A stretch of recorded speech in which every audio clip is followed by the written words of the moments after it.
el rol bíblico de los padres en el día de hoy. Evidentemente la primera parte no ha cambiado, seguirá igual siempre, porque es palabra de Dios. Lo que la palabra de Dios dice con respecto a cómo es el comportamiento de los padres, el rol, la autoridad, el lugar que ocupan los padres en los hogares, en las familias. Pero los tiempos han cambiado. ¿De qué manera? Evidentemente entonces tenemos que pensar en el día de hoy tan convulsionado, tan particular. Vamos a hacer un pequeño diagnóstico de la familia hoy.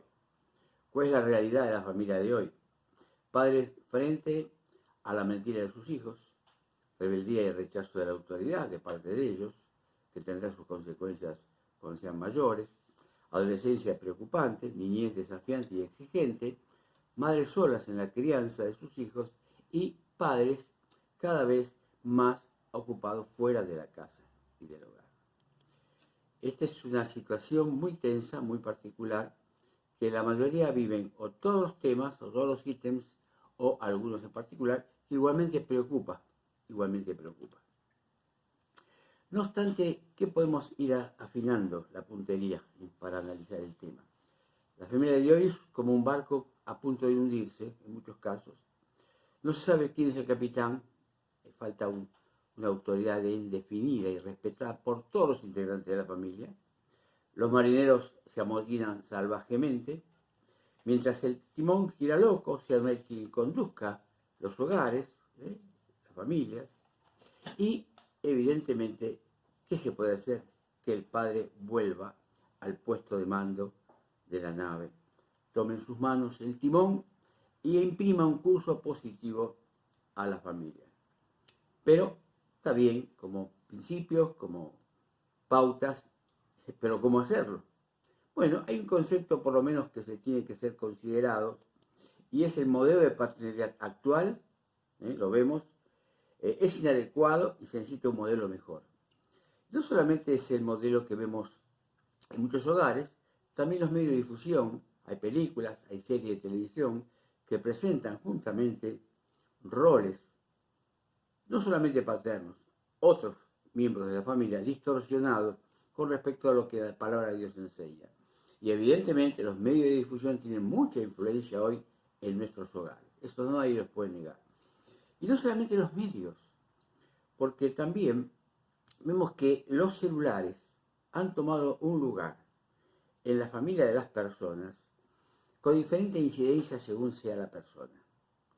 O sea, una cosa es la herramienta que podía estar utilizando los padres y otra cosa es el por qué los hijos tienen un celular.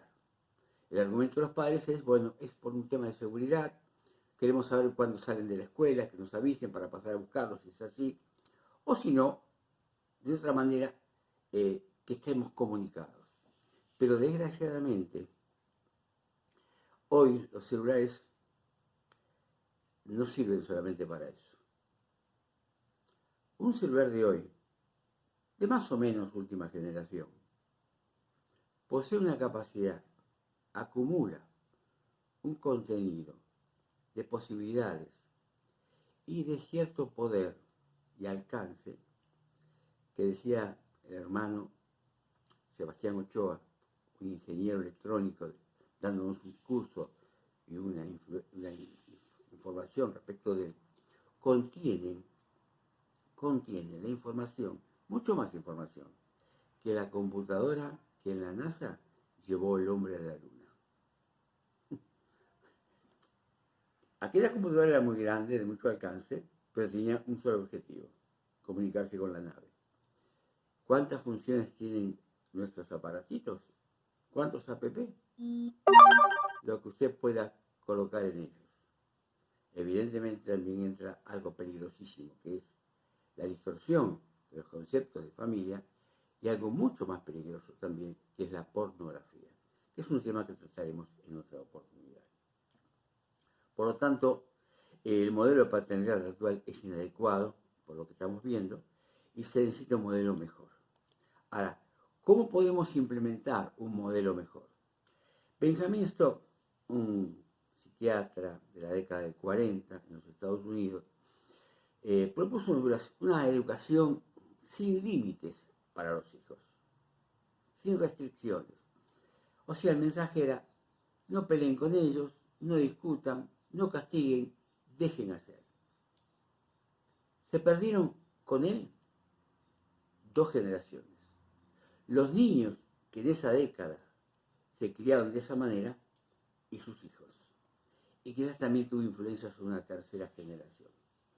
Tenemos que comentar, aunque quizás no tenga mucho que ver, pero es referencial, que uno de sus hijos, ya terminando la adolescencia, se suicidó. Benjamin Spot tardíamente llegó a descubrir y reconocer que se había equivocado en sus principios psicológicos de la educación de los hijos sobre las familias, pero fue demasiado tarde. ¿Qué podemos seguir diciendo al respecto? ¿Cómo podemos solucionar esto? ¿Qué necesitan los hijos de parte de sus padres? ¿Qué padres necesitan? ¿Cómo debemos criar a nuestros hijos? Nadie tiene más que la palabra de Dios los valores y los principios para hacerlo. Por más que tengamos mucha experiencia en haber criado hijos, que a su vez están criando sus propios hijos, siempre hemos dejado en el camino errores, formas de proceder inadecuadas, porque no solamente los hijos aprenden lo que nosotros hemos dicho, sino recalcamos profundamente y permanentemente que los hijos más aprenden lo que ven en la personalidad de su padre. Vamos a centralizar hoy el tema del padre, en su padre, que lo que él pueda decir. ¿Cómo es el comportamiento global, aún silencioso, en lo que decíamos al principio, su ausencia del hogar, justamente por motivos económicos, salir a trabajar, lo que fuere, y también en cuanto a su forma de ser con su esposa, la madre, y también para con ellos, cómo se comporta él. Y a veces el gran problema que los padres, madres también tenemos, es a veces un trato preferencial, especial por algunos de los hijos. No estamos hablando de aquel principio que siempre se esgrimió, que bueno, uno se ocupa más del hijo que está lejos, el hijo que está enfermo, el hijo que se siente solo. Evidentemente eso es comprensible. Pero estamos hablando de un hogar donde no aparecen estas circunstancias, donde justamente hay una particular predisposición de los padres para con uno de sus hijos. Y eso evidentemente hace mal a toda la familia. ¿Qué nos dice la Biblia al respecto, hermanos? Dice, y vosotros, padres, no provoquéis a ir a vuestros hijos, sino criarlos en disciplina y amonestación del Señor. Es un texto muy conocido. Nosotros conocemos todos los principios bíblicos, todos los conocemos. Aún los hemos aprendido desde niños. Y los mayores, aún lo conocemos en la versión bíblica de 1909. Y está en nuestra mente y cuando lo repetimos de memoria, decimos esa versión. O sea, el concepto lo tenemos, la letra la tenemos de los principios, pero la aplicamos. Porque no es cuestión de... Hay muchos filósofos, hay muchos escritores que conocen párrafos bíblicos. A veces los críticos mismos tienen que conocer la Biblia para criticarla. Sin embargo, precisamente, no la aplican en sus vidas. Y desgraciadamente esto pasa, y es peor, que los cristianos, que tenemos como premisa y necesidad, no voy a decir obligación, necesidad de estar empapados de la palabra de Dios, la conocemos, la memorizamos de niños, la hemos estudiado para dar mensajes, para tener argumentos para nuestras discusiones o conversaciones, sin embargo, no descienden a la vida práctica. Y podemos decir que muchas veces somos, algunos, vamos a tomar figuras definidas y grandes, grandes en el sentido de lo visto, para que todos comprendan. Una cosa somos los predicadores en el púlpito y otra cosa somos los predicadores en el hogar. O sea, y esto me gusta decírmelo permanentemente a mí, hemos aprendido, sobre todo los padres, predicadores, líderes y pastores y ancianos, hemos aprendido a ser oradores de pie. Y eso es lo que ven nuestros hijos. y hemos aprendido a ser oradores de rodillas, que es lo que necesitan ver nuestros hijos. No dejamos de ser fuertes, valientes y seguros porque nos arrodillamos delante de Dios pidiendo su guía y su dirección. Aquí hay dos palabras muy interesantes en este versículo de Efesios capítulo 6 y versículo 4. Dos acciones concretas definidas con disciplina y amonestación del Señor. ¿Por qué está primero la disciplina? La necedad está ligada en el corazón del muchacho, mas la vara de la corrección la alejará de él, dice Proverbios 22:15. La disciplina se necesita en muchos ámbitos. Quizás a veces la palabra disciplina se usa mucho más en lugares donde se ejercitan los soldados, ¿cierto? La disciplina militar se habla. Disciplina hay en todas las empresas también. Disciplina hay en todos los principios y roles o reglamentos o procedimientos que hay en un trabajo. Disciplina hay en la forma de conducirse permanentemente, sea en el trabajo, en el estudio. En todo lugar hay la disciplina. Disciplina significa un orden, una forma de hacer las cosas lo mejor posible para uno y para los demás que nos rodean. Y entonces aplicada al niño, la necedad, o sea, ¿qué significa? No ser sabio, está ligada al corazón del muchacho. ¿Qué significa ligada? Significa que es como que tenemos esa predisposición. Tenemos una predisposición a negar la ley, a vivir sin ley. Yo recuerdo cuando era niño y adolescente, había una película que se decía por radio en aquel tiempo, iba al cine a verla. En el 1880, en el oeste y sin ley. Evidentemente, sabemos lo que era el oeste americano, ¿no? Ciertos cowboys. Sin ley, la ley estaba en la cintura porque tenía colgado un revólver. Cada uno tiene su propia ley. Y eso era justamente la anomia, la falta de ley, la necedad. Y hoy tenemos una necedad, aunque andamos armados. Hay un arma poderosa, como dice Santiago, que es la lengua, que puede destruir muchas cosas, vidas especialmente. Y más cuando esa necedad la aplicamos nosotros los padres para con los hijos en nuestro trato con ellos. Y también en nuestro trato con nuestras esposas, sus madres. Los niños son esponjas que ven, no tanto que oyen, sino que ven. ¿Cuántas veces hemos dicho? ¿Cuántas veces te lo dije? Bueno, pero ¿cuántas veces se lo demostré? ¿Cuántas veces mostré con mi vida en dos circunstancias que yo aplico los mismos valores para mí y principios para mí que los que quiero que él practique y aplique en sus vidas? En otros se señala también, el castigo purifica el corazón y la vara y la corrección dan sabiduría. Hoy día estamos en un tiempo donde los castigos físicos están prohibidos, están penados. Y evidentemente no está hablando la Biblia de un castigo físico. Hay situaciones que castigan mucho más y duelen mucho más. Un castigo físico, como decía un niño en la escuela, me comentaba, yo la parilla me la aguanto. Porque sé que tendré un dolor por un rato y después pasa. Pero había otras cosas que él no toleraba y era una cosa tremenda. Fíjense qué castigo aplicaba ese padre. Cuando hablábamos, mi papá tiene otra forma de castigarme. ¿Cuál es esa forma? No me habla. Bueno, no te habla, o sea, una vez después de haberte hablado y corregido por algo, está enojado, evidentemente, y no te habla. ¿Y por cuánto no te habla? Por un mes. Eso es peor que una vara.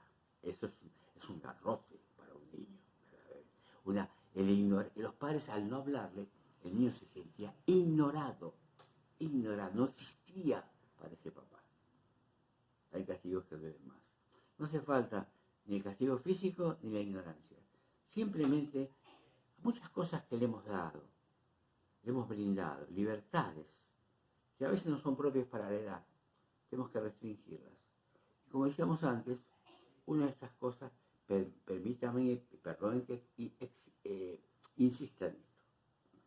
El teléfono hay que aclararle a los niños cuando se lo damos por primera vez. Digo niños porque hoy ya hay niños terminando la primaria que ya lo tienen, porque bueno, los padres han visto bien entre los dos, se han puesto de acuerdo en que el niño necesita un teléfono para comunicarse con sus padres al salir de la escuela o cuando necesitan algo fuera de ella. Hay que explicar al niño cuando le damos un celular. Mira, hijo, este celular lo hemos comprado entre papá y mamá. Es nuestro, el papá, el teléfono es nuestro, físicamente es nuestro. Te lo vamos a prestar, porque además de haberlo pagado, lo vamos a mantener también el uso mensual del gasto que se proporcione. Por lo tanto, te lo damos porque queremos que va a cumplir un rol en tu vida, en la necesidad.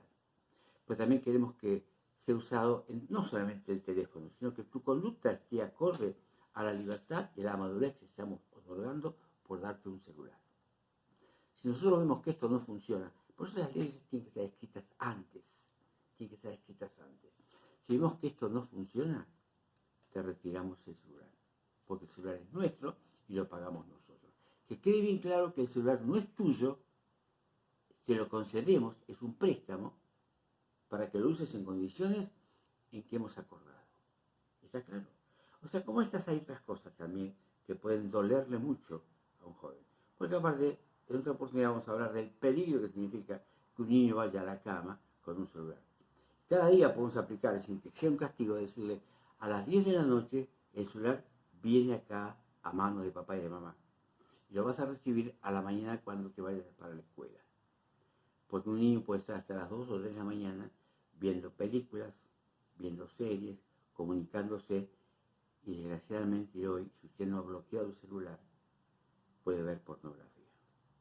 Estas cositas hay que tenerlas en cuenta y escucharlas de aquellos que son entendidos en este tema.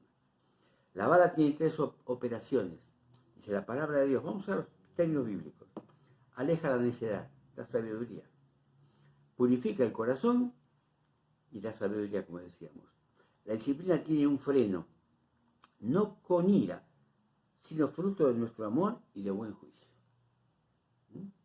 Por eso castigar cuando uno está nervioso o ofuscado no es apropiado, no tiene propósito.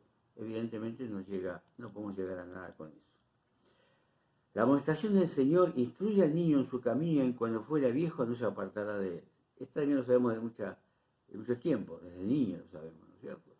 Pero justamente le hemos sabido de niños, y a veces le hemos exigido a nuestros padres, aunque sin palabras, pero no le hemos llevado en nuestro corazón y nuestra mente para aplicarlo cuando éramos padres, o cuando fuimos padres.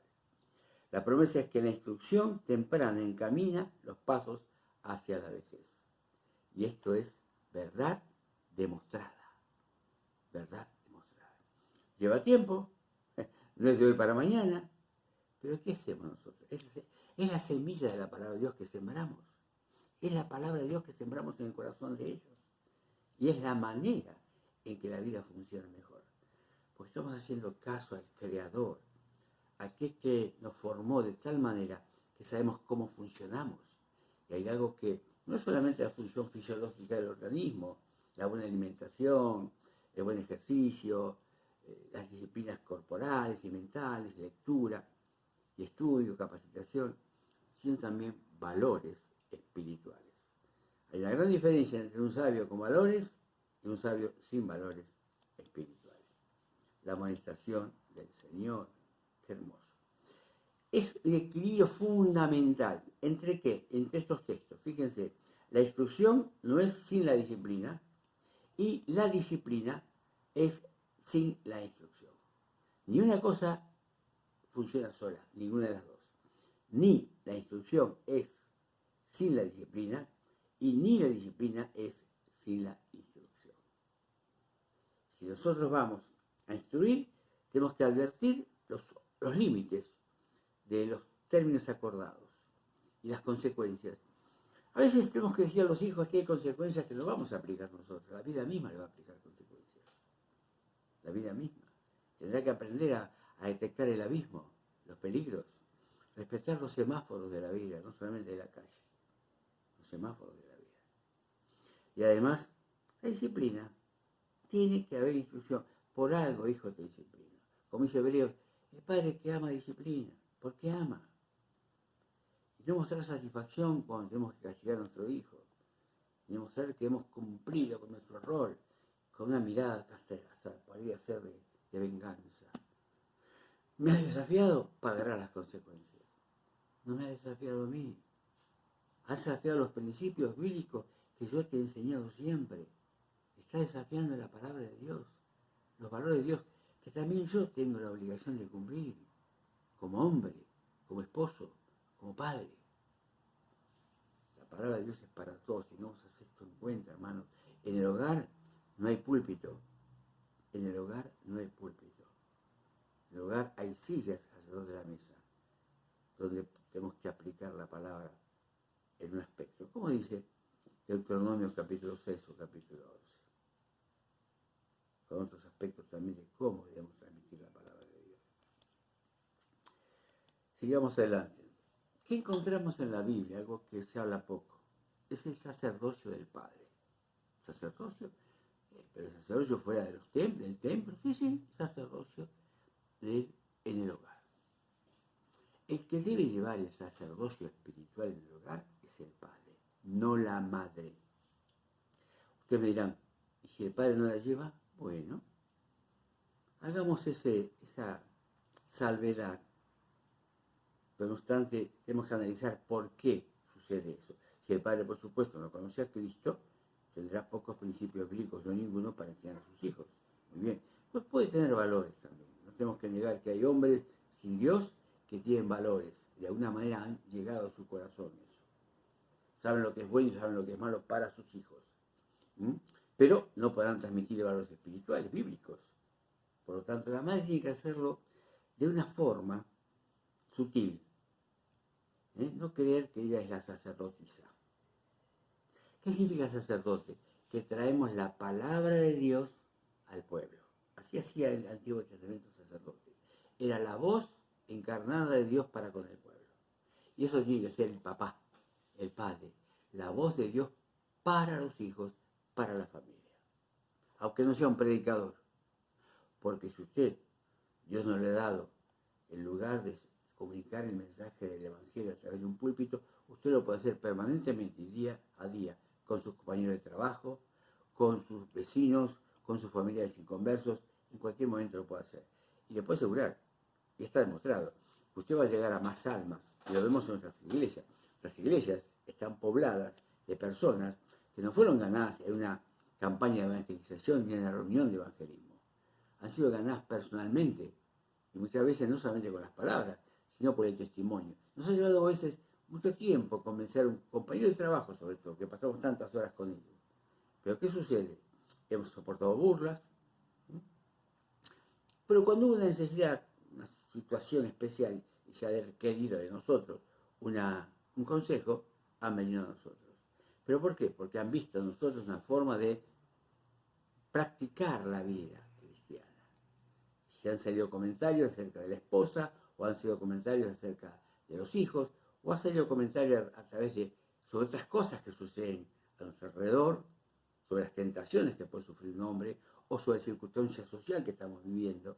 La palabra aplomada y autorizada del cristiano es aquella que abre las puertas de los corazones de los inconversos para que la palabra de Dios entre ya cuando es oída. Pues tiene que haber autoridad en la persona que lo ejerza. El sacerdocio significa intercesión. Cristo intercede permanentemente por los hijos de Dios. El padre cristiano ha de hacer lo mismo en favor de sus hijos. Como profeta, otro rol del padre simultáneo, el padre ha de demostrar con su vida la palabra de Dios a los hijos. La palabra de Dios a los hijos. Como sacerdote también, el papá es aquel que eleva las necesidades del hogar, de los hijos, de la familia, a Dios. Lo que hacía el sacerdote antiguamente. Además transmite la palabra. Pero el profeta específicamente transmite la palabra. Es aquel que abre hoy día la Biblia y lee con sus hijos. A veces los hijos tienen distintos horarios. Salir a la escuela, por ejemplo. Uno más temprano, otro más tarde, depende de la edad, lo que estén cursando. Si el padre permanece en su casa y tiene que tratar de permanecer en su casa hasta que el último hijo se vaya. O quizás el último hijo al que llevamos con nuestro coche o lo acompañamos a tomar el colectivo o en el colectivo hasta la escuela. Lo que sea. Pero tiene que ser el padre quien abra las Biblias todos los días con un corto devocional, no un culto, eso opino yo, no hace falta un culto familiar en la mañana, un corto devocional, un texto explicado o leído de un devocional que sea bien seleccionado propio a las edades, para cada edad. Nosotros, gracias a Dios, hemos conseguido devocionales para todas las edades, desde muy niños, preadolescentes, adolescentes. Y luego ya ellos buscaban sus propios devocionales para leer y hacer su devocional en forma privada e íntima. Qué maravilloso cuando el Padre, como profeta, también y sacerdote, por la oración ha de presentarse ante Dios por sus hijos, por cada uno de ellos, con sus nombres, con sus necesidades, porque los conocemos. Que no sepamos las necesidades de nuestros hijos a través de nuestra esposa. Tenemos que conversar con ellos y detectar, y sin presionar, que ellos nos comenten sus necesidades, sus temores, sus expectativas, para que podamos dar un consejo sabio con la palabra de Dios, pero además también un consejo buscado en la presencia de Dios. Hay dos ejemplos del Antiguo Testamento que son polos opuestos en este asunto, en cuanto a la crianza de los hijos. Uno es Abraham y el otro es Elí. ¿Qué dice la palabra de Dios? Dice Jehová: ¿cubriré yo a Abraham lo que voy a hacer? El amigo de Dios, Abraham. Pues yo sé que mandará a sus hijos y a su casa después de sí, que guarden el camino de Jehová. En Génesis 18. Hermanos, ¿por qué Abraham era amigo de Dios? Porque escuchaba a Dios, conocía la voluntad de Dios, conocía el pensamiento de Dios. La Biblia es la palabra de Dios, por lo tanto es el pensamiento de Dios. Tenemos que buscar en la Biblia el consejo del Padre eterno, aquel que debe ser primeramente nuestro Padre, para que nosotros tomemos de la paternidad hacia nuestros hijos. Abraham, qué hombre maravilloso. A veces cuando pienso que fue llevado de Ur de los Caldeos, caminando, en burro, en camello, esos kilómetros que recorrió, véanlo en un mapa bíblico, vean lo que es eso, sin saber a dónde iba. Hoy no, si no tenemos el mapa, si no tenemos un GPS, no nos movemos en nuestra casa. Y quizás tengamos que recorrer 10 kilómetros, 20 kilómetros dentro de capital o Gran Buenos Aires, o en otras ciudades importantes más. Si salimos del país y alquilamos un auto, mucho más tenemos que conocer a través de un orientador, un GPS que nos oriente cómo llegar de un lugar a otro. Abraham tenía el gran GPS, el gran padre, el gran padre que siempre, GPS, el gran padre que siempre nos está hablando y nos está indicando qué debemos hacer. Pero el Señor le habla a Elí de esta manera: y has honrado a tus hijos más que a mí. ¡Wow! Cuidado con poner a los hijos como prioridad y a veces como pretexto. Dos peligros: prioridad y pretexto delante de Dios. Y agrega: y no los estorbaste. ¿Qué significa esto? No los estorbaste, no los corregiste, no los frenaste. Eran hijos de los sacerdotes, del sacerdote Elí. Tienen un comportamiento vergonzoso. No los frenaste, no los corregiste. Por eso, padres, no hace falta entrar en detalles, quienes son hoy día los que representan a Elí. Todos representamos a Abraham como padres, pero hay algunos que representan a Elí, o representamos a Elí. Somos los primeros que tenemos que corregir a nuestros hijos, frenar a nuestros hijos, hacerles saber a nuestros hijos que están equivocados cuando lo están. Y que el resto sepa, sin alardes, sin hacerlo público, que somos nosotros los primeros en corregir a nuestros hijos, antes que los demás los corrijan. Y así debe ser con cualquier padre, corregir a sus hijos antes que los demás los corrijan. Porque es fácil ver la paja del ojo ajeno, ver el problema en los hijos de los demás, y más en los hijos de los líderes, de los pastores, de los ancianos, de los maestros. Pero sepamos esto, que la paja en el ojo ajeno hay que analizarla. ¿Qué es la paja del ojo ajeno? Dice el Señor, y fíjate la mota que tienes en tu ojo. A veces la paja en el ojo ajeno es la sombra de la mota. La sombra de nuestra mota en el ojo es lo que produce la viga. No existe. A veces las sombras son más largas que los objetos que la proyectan. Y así sucede. Quitemos primeramente nuestra mota, nuestro defecto en nuestros hijos, para no estar viendo permanentemente los defectos en los hijos de los demás. Qué fácil corregir en los hijos de los demás. No corregir, señalar los defectos en los hijos de los demás. Mientras nuestros hijos todavía permanecen en dificultades y en peligro. Queridos papás, hoy es un día especial, siempre es el Día del Padre, como siempre es el Día de la Madre. Dios bendiga a los padres por la mucha responsabilidad que tienen por delante, dentro del hogar y fuera del hogar. Esa es la gran tarea del papá. Un doble mundo que ellos viven y en cuales tienen que ser ejemplo para aquellos que le ven fuera del hogar y dentro del hogar. Que Dios nos bendiga.